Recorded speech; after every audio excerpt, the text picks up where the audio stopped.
میرے نبی پاک علیہ الصلوۃ والسلام نے جانور سے اس کے بچوں کو جدا کرنے سے منع فرمایا. جب تک بچے کو ماں کی ضرورت ہے اسے جدا نہیں کیا جائے گا. جب تک وہ دودھ پیتا ہے اسے جدا نہیں کیا جائے گا. جب تک چڑیا کا بچہ بھی چھوٹا ہے اور اس کی ماں اس کے لیے دانہ لے کے آتی ہے تو اسے ماں سے جدا نہیں کیا جائے گا. اس کے جذبات کا، احساسات کا خیال رکھا جائے گا. یہاں تو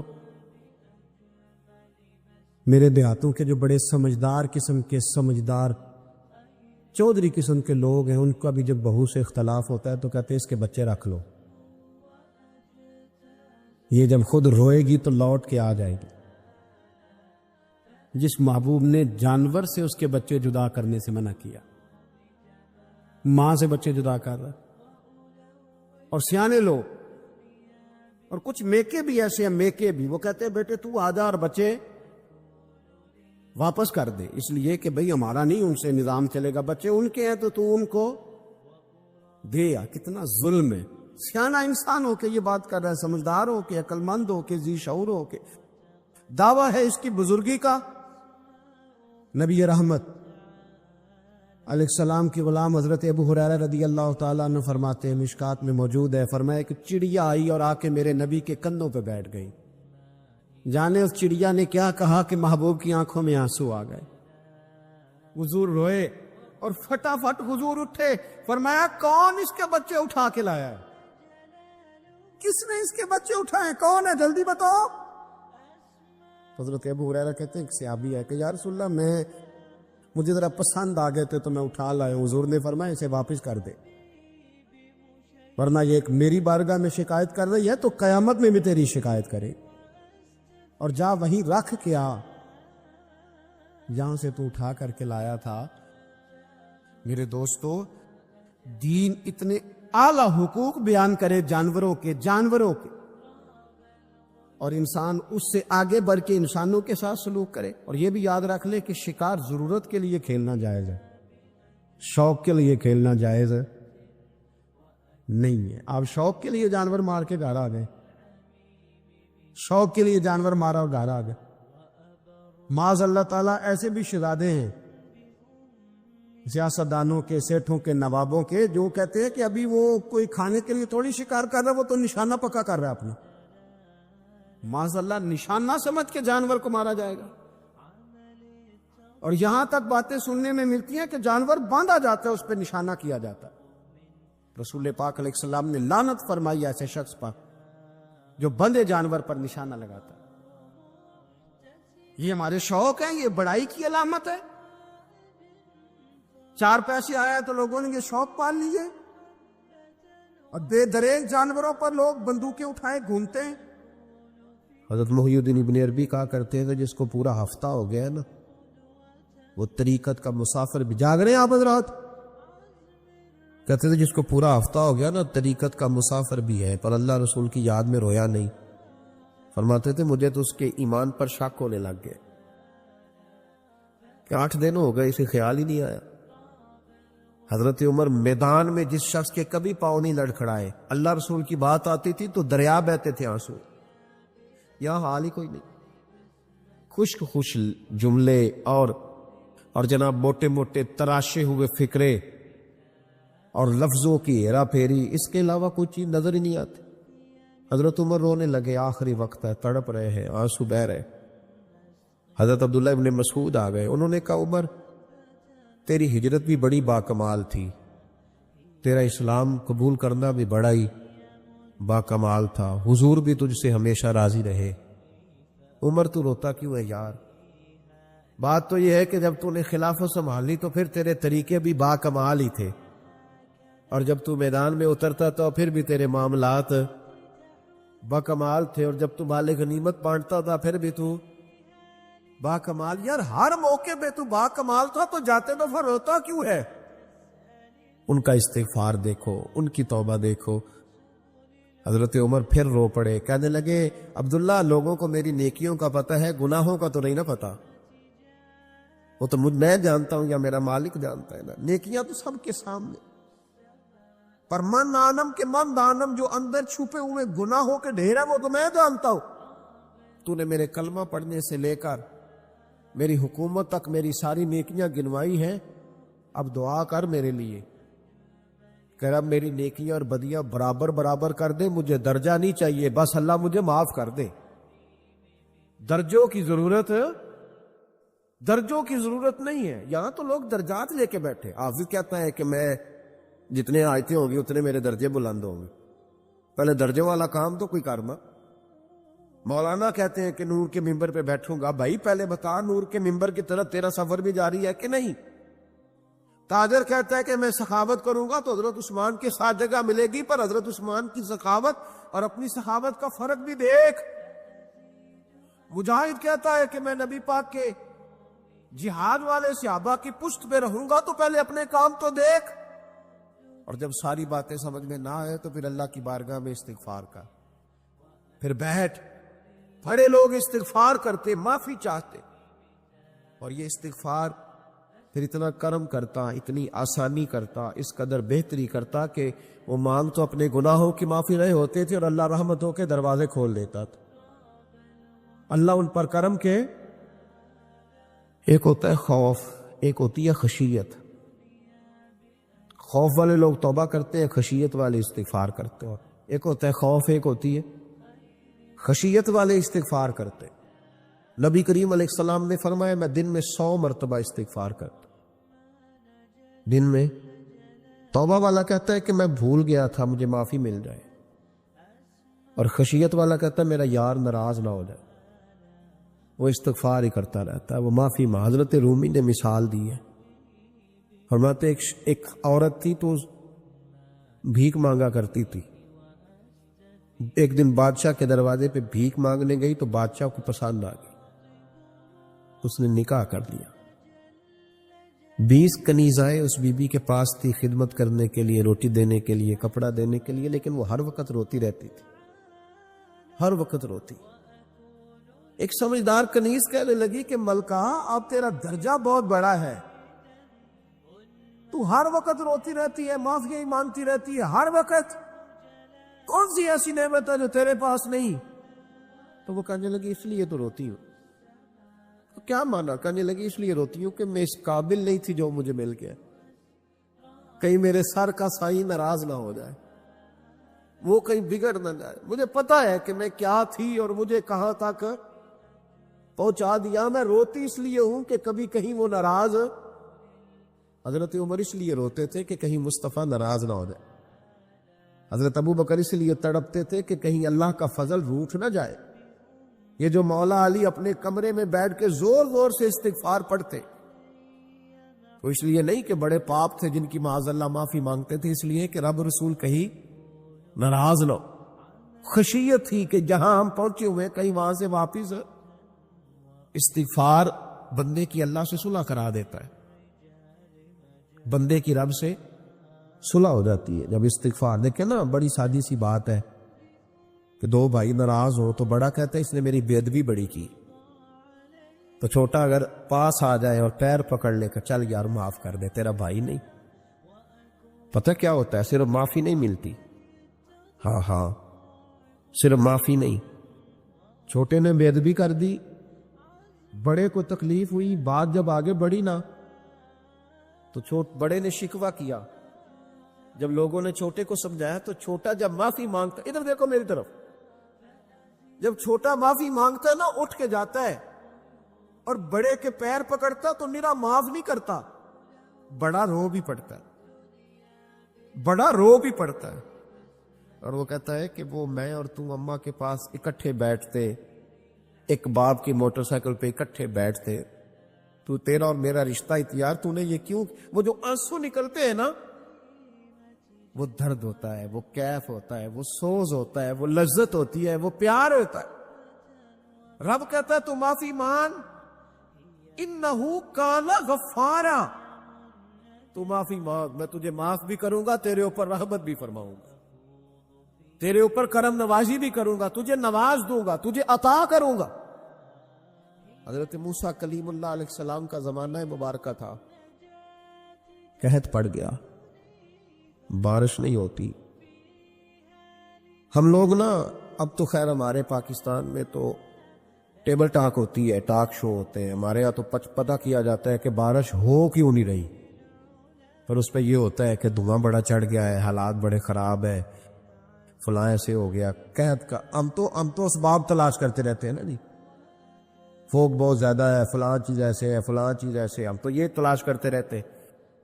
وہ لوگ یوں نہیں کرتے تھے، وہ سیدھے جا کے مصلوں پہ بیٹھتے تھے، اس لیے کہ وہ کہتے تھے جب رب چاہتا ہے تو پھر کوئی چیز کسی چیز کو روک سکتی، وہ سیدھے مصلے پہ بیٹھتے۔ اعلیٰ حضرت فاضل بریلوی رحمۃ اللہ علیہ کے پاس ایک مولانا محمد حسین آئے، وہ فلکیات کے بڑے ماہر تھے، تو اعلیٰ حضرت نے فرمایا ذرا ستاروں کا حساب لگا کے دکھاؤ بارش کب ہوگی۔ کہنے لگا پورا مہینہ تو نہیں ہوگی۔ تو اعلیٰ حضرت رحمۃ اللہ علیہ فرمانے لگے کہو کہ میرا علم کہتا ہے مہینہ نہیں ہوگی، اللہ چاہے تو ابھی ہو سکتی ہے۔ کہنے لگا جی وہ تو ٹھیک ہے، پر میرا علم، وہ جیسے روز لوگوں نے پیر نیٹو شہنشاہ صاحب نہیں کھولے ہوتے کہ بارش کب آئے گی، اور اس کی طرف نہ دیکھ، مصلے پہ بیٹھ، مہربانی کر مصلے پہ بیٹھ، اللہ کی بارگاہ میں حاضر ہو، اسے معافی مانگ، اسے منا تاکہ وہ رحمت کی بارش۔ کہنے لگا جی میرا علم کہتا ہے۔ تو اعلیٰ حضرت فرمانے لگے پھر وہی بات، تو کہ اللہ چاہے تو بارش ابھی، لیکن یہ جو اڑ گئے ہیں نا بیچارے، یہ اڑ ہی گئے ہیں، یہ جہاں الجھ گئے ہیں وہاں یہ لوگ الجھ گئے، اللہ ہمیں الجھنے سے محفوظ فرمائے۔ اعلیٰ حضرت اٹھے تو فرمایا ٹائم کیا ہوا ہے گھڑی پہ؟ کہنے لگا جی 12۔ تو اعلیٰ حضرت نے گھڑی گھمائی، ہم کیا بج گیا؟ کہنے لگا 4 بج گئے۔ فرمانے لگے بج گئے نا 4؟ کہنے لگا جی آپ نے گھڑی گھما جو دی ہے۔ فرمانے لگے اللہ بھی جب چاہے تو ستارے گھما دیتا ہے، اللہ بھی ستارے گھما دیتا ہے بارش۔ کہنے لگا جی وہ تو ٹھیک ہے، پر مہینہ نہیں ہو سکتی۔ اڑا ہوا بندہ، اس کا کوئی علاج ہے؟ جو اڑ جو جائے اس کے لیے قرآن کہتا ہے وَإِذَا خَاطَبَهُمُ الْجَاهِلُونَ قَالُوا سَلَامًا، اسے سلوٹ کرو دور سے، اسے کو تو جان اور تیرا۔ کہنے لگا جی ہو نہیں سکتی پورا مہینہ۔ فرمانے لگے یار تو جا اپنا کام کر۔ وہ شخص کہتا ہے میں نے دروازہ کھولا اعلیٰ حضرت کا، کمرے سے باہر نکلا تو تیز بارش ہو رہی، واپس آیا تو میں نے کہا احمد رضا یہ عقیدہ کہاں سے لیا ہے؟ فرمایا دروازہ مصطفیٰ سے لیا ہے صلی اللہ علیہ وسلم۔ تو یاد رکھیں کہ اللہ کو منانا چاہیے، استغفار کرنا چاہیے، اس کی برکات۔ حضرت موسیٰ ساری قوم کو لے کے نکل گئے، آؤ بھائی میدان میں اللہ کی بارگاہ میں استغفار کریں اور بارش کا سوال کریں، بارش مانگے۔ جب باہر نکلے دیر تک دعائیں ہوتی رہیں، تو حضرت موسیٰ علیہ السلام کو رب کریم نے وہی فرمائی کہ موسیٰ آپ کی قوم میں نے ایک شخص ہے جس کو 40 سال ہو گئے نافرمانی کرتے، اس نے رب سے صلح نہیں کی۔ کتنے لوگ ہیں؟ ایک، اور 40 سال سے وہ نافرمان ہے، اس کو مجمع سے نکال دو بارش ہو جائے۔ اگر ایک گناہگار کی وجہ سے بارش رک جاتی ہے، اور جہاں دروازے کھلے ہوئے ہوں،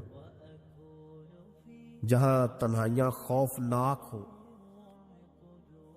اور جہاں تباہی اتری ہوئی ہو، اور جہاں لوگ کروڑوں روپیہ مال ہڑپ کر گئے ہوں، اور جہاں علماء کو ہاتھ کڑیاں لگا کے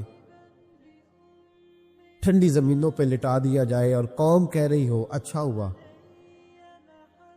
اچھا ہوا، اور لوگ پھبتیاں اڑا رہے ہوں، مذاق کر رہے ہوں،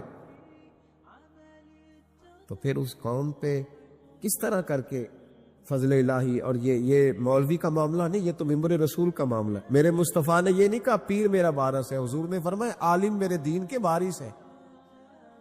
ہاں حضور نے فرمایا جس نے عالم کے چہرے کا دیدار کیا سمجھے میں نے اپنے نبی کی زیارت کی ہے۔ لیکن یہاں تو خیر یہ عنوان نہیں، ورنہ میں اس پر جاتا۔ ہائے، تو کہا ایک بندہ ہے 40 سال سے اللہ کی نافرمانی کر رہا ہے، وہ اگر نکل جائے تو بارش ہو جائے گی۔ حضرت موسیٰ نے اعلان کر دیا بھی ایک شخص ہے، وہ اگر نکل جائے تو بارش ہو جائے گی۔ پتہ تو ہوتا ہے نا سب کو، مجھے بھی پتہ ہے کہ میں اندر سے کیسا ہوں، اور آپ کو بھی خبر تو ہوتی ہے نا جی۔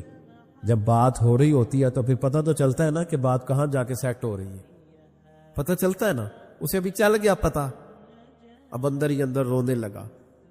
اور دیکھو امام رازی اور امام غزالی دونوں نے لکھا ہے کہ اس درد سے رویا، اس درد سے کہ ادھر والے کو بھی پتہ نہ چل جائے، مجمع کے اندر کھڑا ہے اور ادھر والے کو بھی استغفار، دیکھو ادھر والے کو بھی پتہ نہ چل جائے اور ادھر والے کو بھی کہیں ہجوم میں غم میں بھی توہین نے ضبط غم نہ ہوئی. ہم اس احتیاط سے روئے کہ آنکھ نم نہ ہوئی. ہجوم میں غم نے بھی توہین نے ضبط غم نہ ہوئی. ہم اس احتیاط سے روئے کہ آنکھ نم نہ ہوئی. روئے بھی پر کسی کو آنسو نہیں دیکھنے دیے. اب اس درد سے کہتا ہے اللہ تو تو معاف کرنے والا ہے نا، تو تو معاف کرتا ہے، پردہ پوشی کرتا ہے. اور مالک اگر لوگوں کو پتہ چل گیا تو میرے تو بچوں کا بھی جینا حرام کر دے. یا اللہ میری تو آنے والی نسل بھی تڑپ کے وقت گزارے گی. مالک تو معاف کر دیا کرتا ہے، لوگ نہیں معاف کرتے. اے اللہ یہ میری خوبیاں بھول جائیں گے، میری خامیوں پر بات. مالک میں یہ ذلت نہیں برداشت کر سکتا، فضل فرما. حضرت موسیٰ نے دوبارہ اعلان کیا نکلتے ہو کہ نہیں نکلتے؟ پھر تڑپا خداوندا مجھے بے آبرو نہ کر. یہ ذلت اور رسوائیاں یہ نہیں برداشت ہوتی. اللہ درگزر. حضرت موسیٰ نے تیسرا اعلان کیا نکلتا ہے یا میں پھر اس کا نام لوں؟ اللہ سے پوچھ کے نام لوں اس کا، بتاؤ کون ہے؟ اب تو تڑپ گیا، کہنے لگا مالک میں تیری بارگاہ میں استغفار کرتا ہوں، آئندہ نہیں کرتا، آئندہ نہیں کرتا. یہ لفظ ادا کیے، بندہ کوئی بھی نہیں نکلا. رب کریم نے بارش عطا کر دی. تیز بارش جب برسی نا، تیز بارش، لوگ تو مین دیکھ کے دوڑ گئے. تو حضرت موسیٰ کہنے لگے یا اللہ مجھے بھی تو بتا، تو نے کہا تھا کہ جب تک بندہ نہیں نکلتا بارش نہیں ہوگی. تو نکلا کوئی بھی نہیں، بارش ہو گئی، ماجرا کیا ہے؟ تو رب کریم نے فرمایا موسیٰ بس اس نے مجھ سے صلح کر لی، اس نے مجھ سے صلح کر لی. اور امام غزالی نے لفظ لکھے حضرت موسیٰ نے پوچھا، حالانکہ اللہ اپنے نبیوں کو غیب کے خزانے دیتا ہے، پوچھا کہ اللہ مجھے اس کا نام بتا دے. تو رب کریم نے فرمایا موسیٰ جب گناہ گار تھا تب نہیں کسی کو بتایا، جب پاپی تھا تب نہیں بتایا، جب مجرم تھا تب نہیں بتایا، اب کیسے بتا دوں؟ فرمایا اس کی میری صلح ہو گئی ہے. اور فرمایا جو بارش نہیں نہ ہو رہی تھی وہ بھی اس کی وجہ سے نہیں ہو رہی تھی، اب جو ہوئی ہے نا تو یہ بھی اسی کی وجہ سے ہوئی ہے. یہ بارش اب جو ہوئی ہے تو یہ بھی یہ اس گناہگار کے سبب سے. اپنی راتیں اللہ کے ساتھ گزارے. مصلی پہ بیٹھے. میرے صاحب رحمۃ اللہ علیہ سے جب کوئی کہتا نا کہ بڑا پریشان ہوں تو کچھ بتائیں، تو فرماتے آج رات مصلی پہ بیٹھ کے اپنے رب سے بات کرنا، میں بھی بات کروں گا. بندوں کو دکھ بتانے سے عزت میں کمی آتی ہے، اور اگر اللہ کو بندہ اپنے دکھ بتائے تو اللہ عزتیں بڑھا دیتا ہے. ترمذی شریف کی حدیث ہے، نبی پاک علیہ السلام نے فرمایا اگر تو دنیا داروں کو دکھ بتائے گا تو اللہ تجھے غنی نہیں کرے گا، اور اگر تو اپنے رب کو بتائے گا تو اللہ بڑی جلدی تجھے دنیا سے بے نیاز کر دے. تجھے لوگوں کی ضرورت نہیں رہے گی. استغفار کرے، کثرت سے کرے، ذوق سے کرے، مصلی آباد رکھے. ہر شے دیکھو نا، جس طرح کھانے کی میز آباد رہتی ہے، بستر آباد رہتا ہے، ہمارے دیگر معاملات، اگر مصلی نہ آباد رہے تو روح بے چین رہتی، طبیعت بے قرار رہتی. انسان میں نے دیکھا ہے بڑے بڑے سمجھدار لوگ پاگلوں جیسی زندگی گزار رہے ہیں، بولتے جا رہے ہیں، بولتے جا رہے ہیں، بولتے جا رہے ہیں. ایسے کسی کو کوئی خبر کہ 6 فون اٹھائے ہوئے ہیں، ایسے جیسے ڈسٹرب ہو گئے مینٹلی طور پر. وجہ کیا ہے کہ ان سے جان نہیں چھڑاتے. کبھی سارے موبائل بند کر کے نا، سارے بچے ہر چیز سائیڈ پہ کر کے مصلی پہ بھی آنا چاہیے. اور مالک تو بڑا ہی قریب ہے، اللہ تو بڑے کنز المال کی حدیث سنا کے بعد سمیٹتا ہوں. نبی پاک صلی اللہ تعالی وسلم فرماتے ایک شخص تھا بنی اسرائیل میں، بڑا مالدار تھا، تو پھر اس پہ غربت آ گئی. جب غربت آئی تو رو پڑا، کہنے لگا اے اللہ میں غریب ہو گیا ہوں، میری مدد فرما، میں نے بڑی نافرمانی کی ہے تیری. مالدار جب تھا تو بڑی موج کو، یا اللہ میں نے بڑی اب نہیں کروں گا، مجھے اس غربت سے نکال. تو اللہ نے فرشتوں سے کہا کہ دے دو جو مانگتا ہے. تو فرشتے کہنے لگے یا اللہ یہ توبہ کر کے نہیں آیا، ڈر کے نہیں آیا، یہ تو الجھ گیا ہے تب آیا ہے. یہ تجھ سے ڈر کے ہوتا ہے نا ایسے کہ لوگ اللہ سے نہیں ڈرتے جتنا غربتوں سے معاذ اللہ ڈرتے. یا اللہ یہ تو وہ الجھ گیا تب آیا, تو اللہ نے فرمایا پتہ مجھے بھی ہے, لیکن آ تو گیا ہے نا, چلو دے دو. تو کہا یا اللہ اگر دے دیا تو دوبارہ نہیں آئے گا. فرمایا اس کا بھی مجھے پتا ہے, تم دے دو. اسے دے دیا. جب دولت مل گئی نا تو کہنے لگا اوہو وہ تو میں نے اس طریقہ سے ہی استعمال کیا اس لیے کامیاب ہو گیا. پھر کچھ وقت گزرا تو پھر الجھ گیا, پھر قرضے چڑھ گئے, پھر سارے اولاد خراب. کہنے لگا یا اللہ اب نہیں کرتا, اب معاف کر دے. 70 دفعہ توبہ کی اور 70 دفعہ توڑی. حبیب کریم فرماتے ایک دن بستر پہ تھا, آسانی تھی, 70 دفعہ فرشتوں نے کہا یا اللہ یہ جھوٹا ہے, جھوٹ بولتا ہے, یہ تو غربت آئی ہے تو تیری بارگاہ میں آیا ورنہ کبھی نہ آتا. بیمار ہوا ہے تو آیا, اس کا تو بچہ بیمار ہوا ہے تو آیا ورنہ کبھی نہ آتا. 70 دفعہ توبہ توڑی. ایک دن رات کو بستر پہ لیٹا تھا, دولتیں بھی تھی, آسانیاں بھی تھی. دل میں خیال آیا میں کتنا جھوٹا ہوں, جب الجھ جاتا ہوں تو اس کے دروازے پہ جاتا ہوں اور وہ کتنا قریب ہے, مجھے خالی نہیں لوٹاتا. تڑپ اٹھا, آنسو نکل گئے, اٹھ کے مصلے پہ کھڑا ہوا تو رب کریم نے فرشتوں سے فرمایا کھول کے دیکھو دروازے, آج یہ غربت کی وجہ سے نہیں آیا, آج میرا بن کے آیا ہے. تو یا اللہ پہلے تو دولت دیتا تھا, آج کیا دے گا؟ تو محبوب فرماتے, اللہ فرماتے ہم نے اسے بغیر حساب کتاب جنت عطا کرو گا. ایک حدیث نہ پڑھ لوں مسلم شریف سے, بخاری سے ایک حدیث نہ پڑھ لوں تاکہ یہ بات مضبوط ہو جائے. حضرت ابو طلحہ رضی اللہ تعالی, بیٹا شدید بیمار, مزدور آدمی تھے, کئی دنوں سے گھر تھے. بیوی کہنے لگی اگر آپ گھر میں بیٹھے رہیں گے تو کھائیں گے کہاں سے, جاؤ آپ مزدوری کرو, میں بیٹے کو دیکھتی ہوں. ابو طلحہ مزدوری کرنے چلے گئے. شام کو آئے تو بیٹا فوت ہو چکا تھا. عورتیں بے حوصلہ ہوتی ہے نا اکثر, پر بیوی نے سفید کپڑا ڈال کے کمرے میں رکھ دیا. بیٹا, ماں اور بیٹا کو ناپ تکتا ہے رشتہ, بیٹے میں سفید چادر ڈال کے کمرے میں رکھ دیا. حضرت ابو طلحہ انصاری آئے, بیٹے کا کیا حال ہے؟ کہنے لگی اللہ کی رحمت میں ہے. اللہ کی کیسا جملہ ہے, اللہ کی رحمت میں ہے. خامد نے کھانا کھایا, بیوی سے ملنے کو دل کیا تو ملاقات ہو. فارغ ہو کے بیٹھے تو خاتون اٹھ کے نہ خامد کے قریب گئی, اس کا ہاتھ تھاما. کہنے لگی نبی کریم علیہ السلام کے صحابی ہو, ایک مسئلہ دریافت کرنا تھا, بتاؤ گے؟ کہ پوچھو. کہنے لگی اگر کوئی آپ کے پاس امانت رکھوائے اور پھر اپنی امانت واپس مانگے تو کیا کرو گے؟ حضرت ابو طلحہ کہنے لگے پوچھنے والی کیا بات ہے, جس کی امانت ہے واپس کر دیں گے. اب زوجہ روئی, اب صبر والی بی بی روئی, اب ماں روئی, آنسو ٹپکے. آنچل سے پوچھ کے کہنے لگی ابو طلحہ وہ بیٹا بھی اللہ کی امانت تھا اور رب اپنی امانت لے گیا ہے, اٹھو غسل کفن کا بندوبست کرو.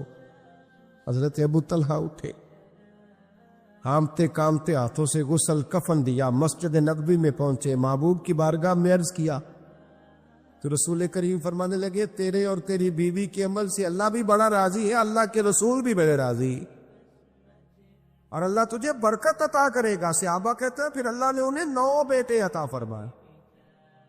پھر اللہ نے انہیں اللہ کی رضا پہ راضی رہنا سیکھو, اللہ کے قریب چلے جاؤ گے, اللہ کی رضا پہ. حضرت سفیان ثوری دعا مانگ رہے تھے, یا اللہ راضی ہو جا, یا اللہ راضی ہو جا, یا اللہ راضی ہو جا, دعا مانگ رہے تھے. بی بی رابعہ بصری پردے کے پیچھے بیٹھی تھی, جب دعا لمبی ہو گئی تو کہنے لگی سفیان بس کر, کوئی اگلا لفظ بھی بول, بس کر. آپ فرمانے لگے تجھے کیا ہوا؟ تو کہنے لگی تو کب سے کہہ رہا یا اللہ راضی ہو جا, یا اللہ راضی ہو جا, پہلے اپنے دل پہ ہاتھ رکھ کے بتا تو اللہ سے راضی ہے؟ تو راضی ہے اللہ سے؟ تو روز نہیں کہتا پیسے نہیں ہے میرے پاس مجھے دے, تو روز نہیں کہتا یا اللہ فلانی چیز کوئی نہیں دے, اے اللہ فلاں کو دے دیا مجھے کیوں نہیں دیتا معاذ اللہ، تو روز شکوے نہیں کرتا؟ فرمایا پہلے تو راضی ہو جا۔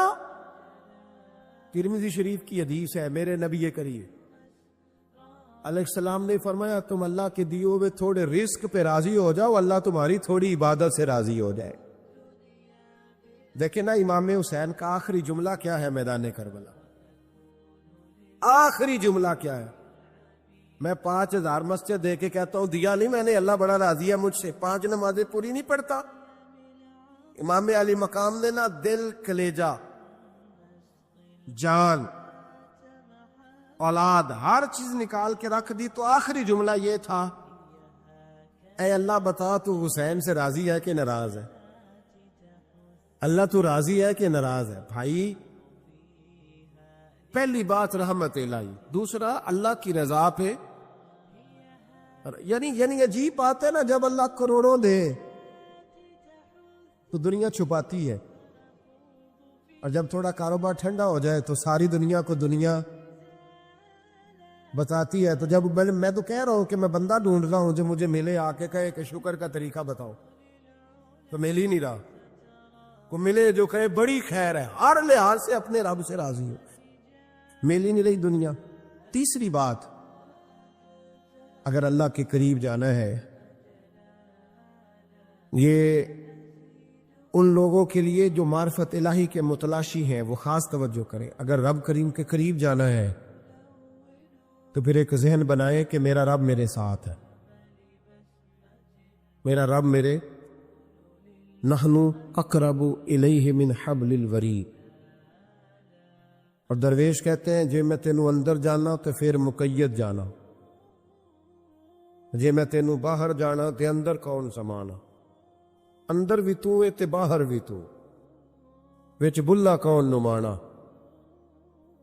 پھر تصور کریں کہ اللہ میرے ساتھ ہے۔ حضرت جنید بغدادی رحمت اللہ علیہ کہتے ہیں میں نے اپنے مرشد سے کہا کوئی وظیفہ جو پڑھا کروں، تو فرمانے لگے جنید پڑھا کر کہ اللہ میرے ساتھ ہے اور اللہ مجھے دیکھ رہا ہے، یہ وظیفہ پڑھا کر۔ کیمرے لگا دیے ہر جگہ ہماری گورنمنٹ نے، کہتے ہیں کیمروں کی مدد سے پکڑا گیا، کیمروں کی مدد سے، مسجدوں کے دروازوں پہ کیمرے، ایئرپورٹوں پہ کیمرے، ریلوے اسٹیشن پہ کیمرے، بڑے بڑے جنرل سٹور پہ کیمرے، نیچے لکھا ہے خبردار کیمرے کی آنکھ آپ کو دیکھ رہی ہے۔ کیمرے کی آنکھ دیکھے تو لوگ گناہ نہیں کرتے، تو یہ کیوں نہیں سوچتے کہ رب ہمیں دیکھ رہا ہے؟ یہ تصور کیوں نہیں جمتا کہ رب ہمیں، اور اللہ فرماتے ولی من خاف مقام ربہ جنتان، جو اللہ کے سامنے کھڑے ہونے سے ڈر جائے گا نا، اللہ اسے 2 جنتیں عطا فرمائے گا۔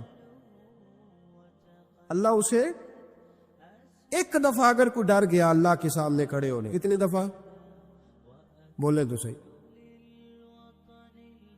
اس پر ہمارے مفسرین نے لکھا ہے کہ کبھی زندگی میں ایسا ہو کہ گناہ پر ہمارا پورا قبضہ ہو گیا ہو، گناہ پورا قابو میں آ گیا، اب کوئی روکنے والا نہیں، تو فرمایا جو اس وقت اللہ کے خوف سے ڈر جائے گا اللہ اسے 2 جنتیں عطا فرمائے گا۔ امام شافعی رحمت اللہ علیہ کے زمانے میں نا ایک بادشاہ کا اپنی بیوی سے جھگڑا ہو گیا،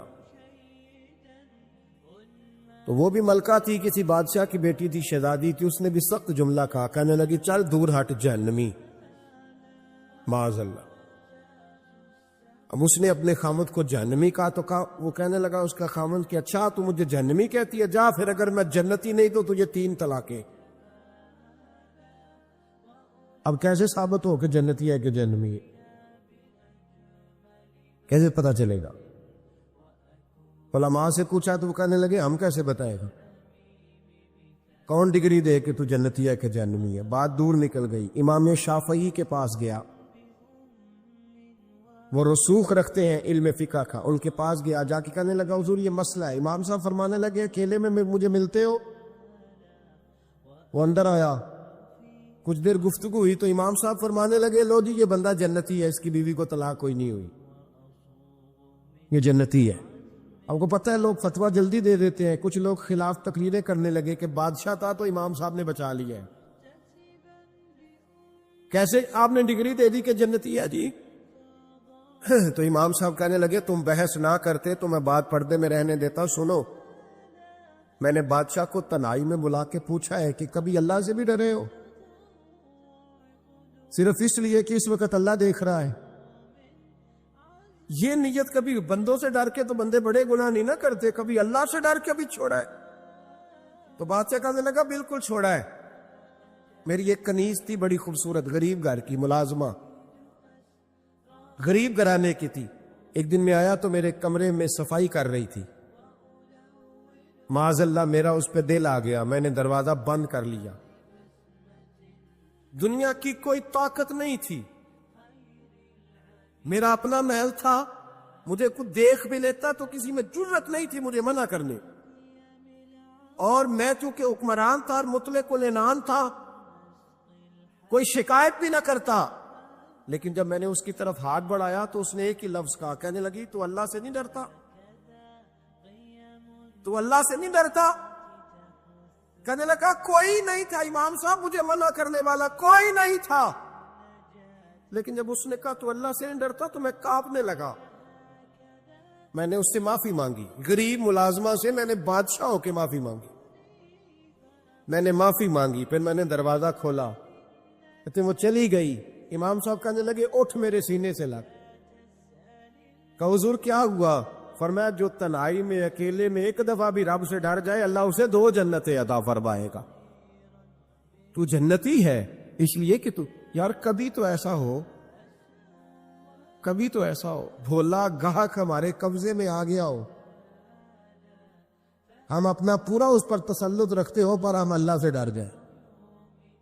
کبھی ایسا ہو کہ کروڑوں روپیہ ہمارے تسلط میں، ہم چاہیں تو جتنا مرضی استعمال کریں لیکن ہم اللہ سے ڈر جائیں. حضرت عمر کا زمانہ تھا، ایک نوجوان صحابی کا بیٹا مسجد جایا کرتا تھا، بڑا نیک تھا. ایک عورت اس کو اپنی طرف بلانے لگی، لبھانے لگی. نوجوان تھا، ایک دن دل آ ہی گیا بی بی پہ. عشاء کی نماز پڑھ کے اس کے گھر کی طرف جا رہا تھا کہ کسی قاری صاحب نے آیت پڑھ دی، ولی من خاف مقام ربہ جنتان، جو اللہ کے سامنے کھڑے ہونے سے ڈرے گا رب 2 جنتیں عطا کرے. یہ آیت کیا سنی کہ نوجوان بے ہوش ہو کے گرا. کسی نے باپ کو خبر دی کہ تیرا بیٹا بے ہوش ہے. باپ گھر لائے، بالوں میں ہاتھ پھیرا، بیٹے کیا ہوا؟ اس نے آنکھیں کھول کے کہا ابا جی میں نے گناہ کیا نہیں، لیکن میرا قبضہ پورا ہو گیا تھا گناہ پہ. وہ بالکل راضی تھی، میں چاہتا تو میں گناہ کر لیتا لیکن میں اللہ سے ڈر گیا. کیا واقعی رب مجھے 2 جنتیں دے گا؟ تو باپ نے ماتھا چوما، کا بیٹا اللہ کے وعدے بڑے ہی سچے ہیں، بڑے سچے ہیں. تو یہ تصور کر کے اللہ مجھے دیکھ رہا ہے، پھر ڈر جا، واقعی 2 جنتیں دے گا. اس نوجوان نے چیخ ماری اور روح ہی پرواز کر.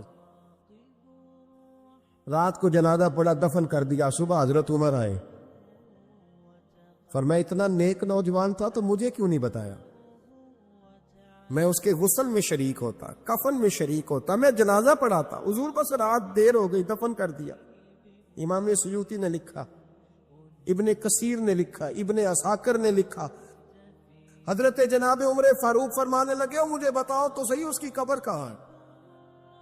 نیک ہو کوئی بندہ تو قبر پہ جانا چاہیے. فرمایا بتاؤ قبر کہاں ہے؟ حضرت عمر کو قبر پہ لے گئے تو سیدنا فاروق اعظم قبر پر کھڑے ہو کے فرمانے لگے نوجوان مجھے امید ہے اللہ نے تجھے 2 جنتیں دی ہوگی. حضرت عمر کہتے ہیں مجھے اللہ کی قسم قبر کے اندر سے بول پڑا، کامل پیرونا دے باہو قبر جنا دی جیوے. قبر کے اندر سے بول پڑا، کہنے لگا عمر امید والی بات نہیں، میرے رب کے وعدے بڑے سچے ہیں، اس نے واقعی مجھے 2 جنتیں عطا فرمائی، اس نے واقعی 2 جنتیں دی ہیں. کبھی کوئی کام تو ایسا ہو جو صرف اللہ سے ڈر کے چھوڑا جائے، پھر اس کا قرب پانا آسان ہو جائے گا۔ اللہ سمجھنے کی توفیق عطا فرمائے۔